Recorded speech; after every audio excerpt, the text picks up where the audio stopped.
Yo! What's up mga katokits? For today's video, pag-uusapan natin kung anong mga katangian ni Boy Tapang, bakit siya iniidolo ng mga tao. Okay? Bago tayo magsimula, huwag mong kakalimutan mag-like, mag-subscribe, at i-click ang button bell para ma-notify ka sa mga video na i-upload ko.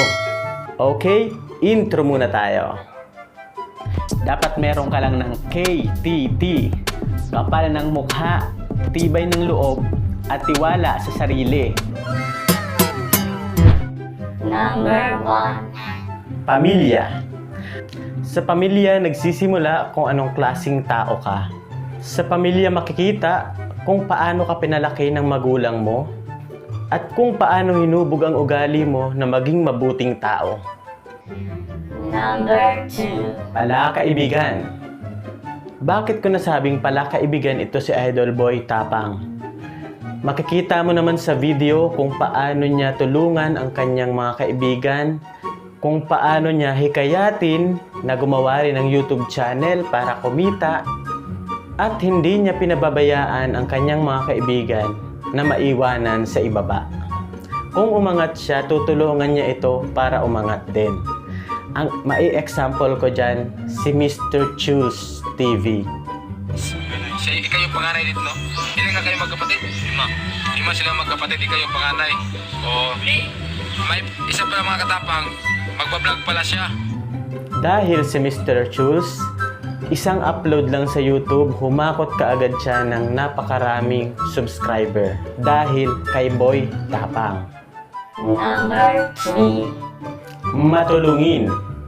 Si Boy Tapang ay simpleng vlogger at saka may simpleng buhay lamang, pero makikitaan mo siya na tumutulong siya sa kapwa niya. Eto, panoorin niyo ang video. Pagmimigay tayo ng konting ayuda sa mga walang-wala na talaga. Ayan, tigda 2 sardinas at saka 5 kilo ng bigas. Malayo yung bibigyan natin nito. Ayan. Siyempre, wala naman talaga sa kahirapan na pagtulong sa kapwa mahirap. Kung gusto mo talagang tumulong, tutulong ka. Siyempre, may kunting blessings din ako natanggap. I-share ko din sa iba. So ano pa hinihintay natin? Pamimigay na natin ito. Nangigigil na ako. Anong masasabi mo about kay Boy Tapang? Comment down ka naman sa baba para naman malaman namin kung ano pa ang mga kabutihang ginawa ni Idol Boy Tapang. Number 4. Totoong tao. Bakit ko nasabing totoong tao si Boy Tapang? Dahil may kaya siyang patunayan na hindi natin kayang gawin. Ano ba iyon? Tulad ng mga ginagawa niya dati na kumakain ng tae, kumakain ng pako, kumakain ng kung ano-anong bagay na hindi natin kayang tapatan. Marami mang nagbash sa kanya noon, pero may kasabihan tayo na the more you hate, the more you love. Kaya ngayon, lahat ng nag-hate kay Boy Tapang, isa na ako doon. Pero ngayon, supporters niya na ako ngayon at saka idol na idol ko na siya. Number 5. May takot sa Diyos. Si Boy Tapang, makikita mo sa kanya na may takot siya sa Diyos. Kasi makikita mo naman sa mga vlog niya na pinapakita niya na huwag tayong makakalimot sa itaas at saka siya yung power natin.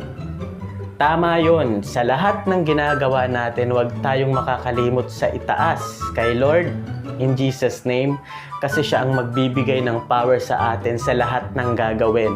Siya ang magpoprotekta sa atin sa lahat ng masasama. Nasa kanya ang lahat ng katangian dahil siya ay makapangyarihan. Okay?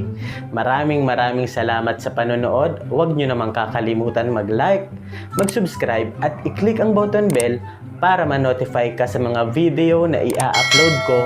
Lalo nang uuwi ako ng Bicol, marami akong mako-content na magpakain sa mga bata, magpasaya, at kahit sa mga supporters ko, meron din akong mga pakwela. Kaya sana suportahan nyo ako sa mga upload ko para malaki ang kitain ko sa YouTube. At saka, itutulong ko rin ito sa kapwa-tao, okay? Maraming salamat. Thank you and God bless us.